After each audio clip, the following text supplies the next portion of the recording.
Merhaba arkadaşlar. Bugün uzun zamandır beklediğim geliştirme ürünü kısa gün kârına geldi. Ee, Yalnız şöyle bir sıkıntı oldu.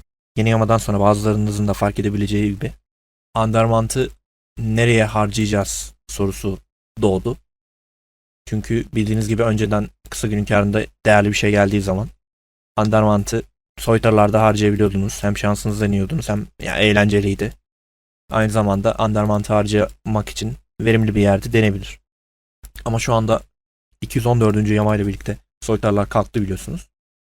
Bu yüzden de Undermount'ı nereye harcayacağız sorusu doğdu. Ya özellikle taş satın almak bence mantıklı değil. Çünkü ya Deluxe yani taş satın alıyorsanız zaten oyuna para harcayan birisinizdir. Oyuna para harcıyorsanız da Undermount çekip taş almak yerine gidip Deluxe üyelik almak çok daha mantıklı. Çünkü zaten bir ayda bu yatırdığınız 65 liranın Undermount olarak baktığınız zaman yani taşın değeri olarak baktığınız zaman belki 5 katını kasabiliyorsunuz rahat bir şekilde. Küplerden çıkan taşlar sayesinde. Bu yeni gelen kutsamalar alınabilir mi diye baktığım zaman şunu fark ettim. Aşırı pahalı. Yani örnek veriyorum. Andrakas şehrinde hareket hızı için kullanılan bir tane ilaç var. Belki biliyorsunuzdur. Bunun altınlık versiyonu 82 altın. Ama Undermount'da 3300 Undermount. Hani çok fazla. Yani buna denk olabilmesi için benim görüşüm 1000 Undermount'ı geçmemesi gerekiyordu. Atıyorum buna ölçeklediğimiz zaman yani. Bu yüzden de hani tüm bu yeni eklenen kutsamalar olsun, ilaçlar, tonikler vesaire olsun. Undermount'la almak bir kere mantıklı değil. Ee, Bunu da çıkarınca aradan ne kalıyor? Özler alınabilir. Özellikle yamadan sonra özlerin fiyatı biraz indirilmiş. Yani düşündüğünüz zaman yani imha bence alınması en mantıklı olan çünkü şu dördünün yani işte yeşil, mavi, morun ve aynı zamanda beyazın drop oranları var. Ya ben ama bir aydır oynuyorum. Herhangi bir imha drop'u görmedim haritadan. Yani haritadan mor öz düşüyor. Az da olsa. Yani demek istediğim en kıymetli ve Undermount'la alınabilecek düşündüğünüz zaman bence imha özü, eski imha özü en mantıklısı. Mor öz de aslında fiyata uyarladığınız zaman biri 200 veriyor, 500 Under falan diye düşününce o da alınabilir evet ama e, dediğim gibi map'ten de düşüyor yani haritadan da az da olsa düşüyor.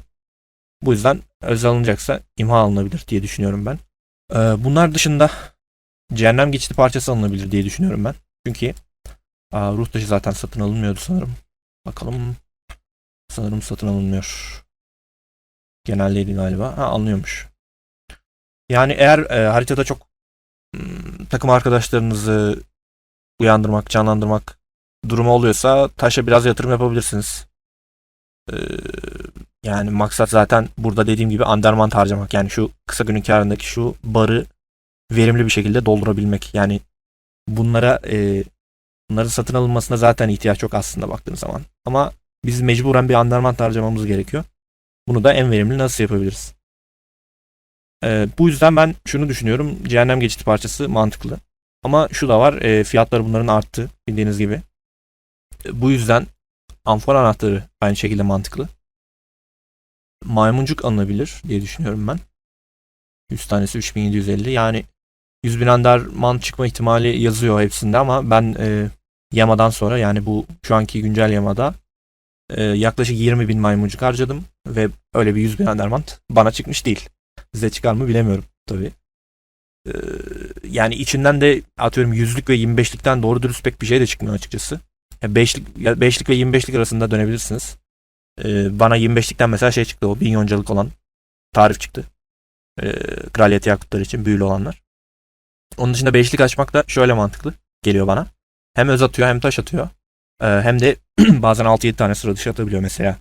Açık sarı yani platin değer arıyorsanız. Beşlik alıp hani maymuncuk alıp daha doğrusu beşlik açarak değerlendirilebilir.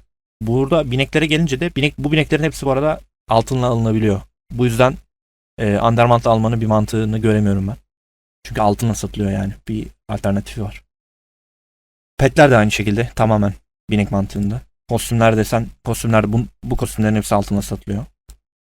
Bu emotlar da aynı şekilde. Yani geriye bizim Undermount harcayabilmemiz için özler, amfor anahtarı Ve maymuncuk. Bir de üstüne cehennem geçidi parçası. Hal böyle olunca yani üzerine herhalde fazla gerçi gereksiz yere zaten fazla konuştum. Hani daha da fazla konuşmanın bir anlamı yok. Çünkü hani oyun şu anda garip bir durumda yani. Bir yandan iyi oldu tabii, kötü oldu demiyorum ama hani Undermount harcama konusunda mesela biraz saçma bir vaziyet aldı diye düşünüyorum ben.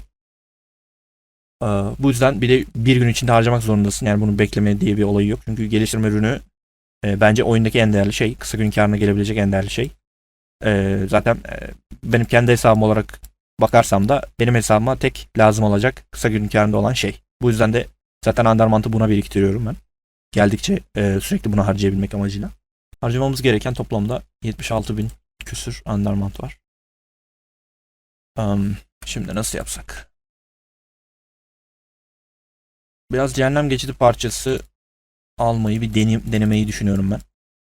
Maksat 9.999 tanesi, yani bir tomarı kaç Undermount yapıyor? 40.000 Undermount yapıyor bir tomarı. Hani aslına bakarsanız çok pahalı.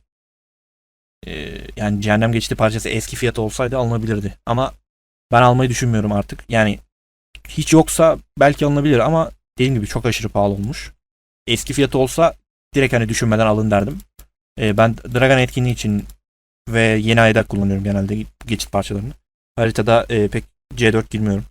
Çünkü yani pek bir fark etmiyor açıkçası bence item açısından, ama sadece Dragon ve yeni ayda benim için daha önemli. Böyle düşünüyorum. Ve bu kadar cehennem geçit parçası da ne kadar? 50, 60, 80 falan, işte 85 civarı yeterli. Çünkü zaten 10.000 tanesi dediğim gibi 50.000 Undermount. Çok fazla. Bu yüzden yeni ayda Dragon'da aynı zamanda belki yeni gelecek olan etkinliklerde de kullanabilmeyi düşünürsek bence en mantıklı olan amfor anahtarı oluyor.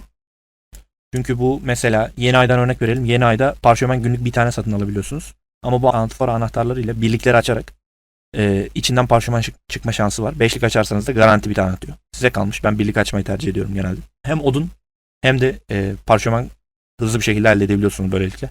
Zaten dediğim gibi parşömen ilerleme ve günlük bir tane dışında ve günlük görev dışında elde edilemiyor. Satın alınamıyor yani. Bir limiti var, bir tane günlük. Bu yüzden de amfor anahtarı mantıklı. Çünkü fiyatını da yükseltmemişler gördüğünüz gibi. Şeye baktığımız zaman, cehennem geçiti parçasına baktığımız zaman bunun 1000 tanesi benim önceden hatırladığım 2 küsürdü. 2K civarı falan da 2 kat artmış neredeyse. Yani belki daha fazla da artmış. Benim hatırladığımı söylüyorum. Kesin bir şey diyemem. Ama arttı gerçek yani. Bu yüzden cehennem geçiti parçası almak hani çok pahalıya geliyor. Maymuncuk desen içinden bir şey düşmüyor. Üstüne içinden bir şey bana şu an lazım değil. Ben zaten şeyleri almış durumdayım şu anda. Kraliyet yakutlarının tariflerini zaten 500'lüğünü satın almış. 1000'ini de düşürmüş durumdayım. Yani içinden çıkacak 100.000 Undermount'ın ihtimaline de ben pek hani inanamıyorum. Milyarda bir falandır herhalde. Çünkü 20.000 tane harcadım. Ve bunu yüzlükte az harcadım yani. Yüzlükte atıyorum 5.000 tanesini harcadıysam kalanını 5'lik ve 25'likte harcadım ben. Daha çok şans olsun diye. Hani onlarda bile hiçbir şekilde 50 Undermount'ın üstünde bir Undermount düşmedi. Bu yüzden maymuncuğa da ben pek sıcak bakamıyorum açıkçası. Bunlar tabii ki dediğim gibi seçenek. Ama hani karlı seçenekler değil benim gözümde.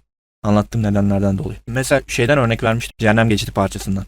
10.000 tane cehennem geçidi parçasını alacağım paraya aşağı yukarı bir kutu yani 50K imha alabiliyorsunuz. Bence fiyat olarak baktığınız zaman Undermount'a vurduğumuzda bence imha almak biraz daha mantıklı. Şeye kıyasla. Cehennem geçidi parçasına. Bu yüzden imha alınabilir. Ama bence amfor anahtarı daha karlı. Bu yüzden ben muhtemelen hemen bir son kontrollerimi de yapayım da pişman olmayayım. Videoda da rezil olmayayım. Tüm anderini amfor anahtarını harcadı demesinler diye. Bir kontrol ediyorum. Güçlü ruh muhafızı belki yani. Ama onu günlükte veriyor sanırım. Yani 120 ile kalkmak yerine bu kullanılabilir, evet. Ama hani ne kadar kar ediyor ki zaten. 10 tanesi 1000 ander desek 10 tanesinde 200 ander karınız oluyor. Çok bir şey değil. Envanterde yer kaplamaya değer mi emin değilim yani. Anlayacağınız sevgili arkadaşlar, ben amfor anahtarında karar kıldım. Gerek yeni etkinliklerde kullanılabilirlik açısından, ihtimali açısından mantıklı, gerekse hem Dragon'da hem de yeni ayda kullanılması mantıklı benim gözümde. Dolunayda bile kullanılabilir mesela. İçinden parlak gümüş öz attığı için. Bu yüzden ben tüm yatırımımı amfor anahtarı yönünde kullanacağım. Hemen Envanterimizde, kasamızda sanırım yoktu. Hepsini harcamıştım. Evet.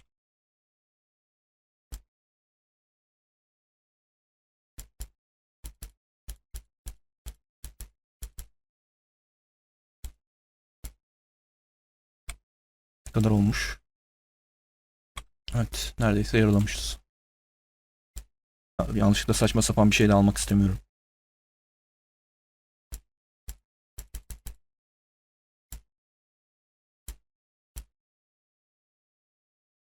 Ne kadar olmuş? 64, 76. 12 daha harcayacağız. Etkinlik 1, 2, 3, 4, 5. 1, 2, 3, 4, 5. Şöyle, tamam mı? Hadi bir daha. Evet. Toplamda 192 tane anahtar.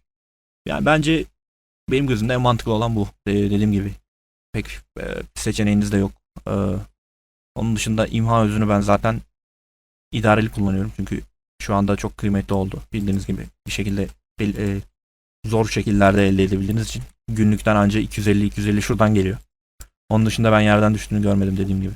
Bu vesileyle de hem kısa günün karından neler alınabilir onları tartışmış olduk sizinle. Hem de oyunun şu anki durumuna bir eleştiri niteliğinde bir video oldu diye düşünüyorum. Undermount ile kısa günün karında bir şey geldiğim zaman satın alınabilecek doğru dürüst bir şey yok. Saçma sapan şeyler harcamanız gerekiyor. Yani ben burada tutup da Amphora anahtarında normalde Undermount harcayacak biri değilim ama soytarı yok. Orada harcayamıyorsunuz. Ya da başka bir seçenek yok. Mecburen Amphora anahtarı alınıyor. Çünkü en iyi seçenek o. Çünkü bir tek onun fiyatını yükseltmemişler. Eskiden de 5 tanesi 2000'di. Hala 2000. Ama baktığınız zaman Cehennem Geçit parçasına bakıyorsunuz. Önceden 300 Undermount olan, 250 Undermount olan şu an 700 Undermount. Yani 2 kattan fazla bir fark var.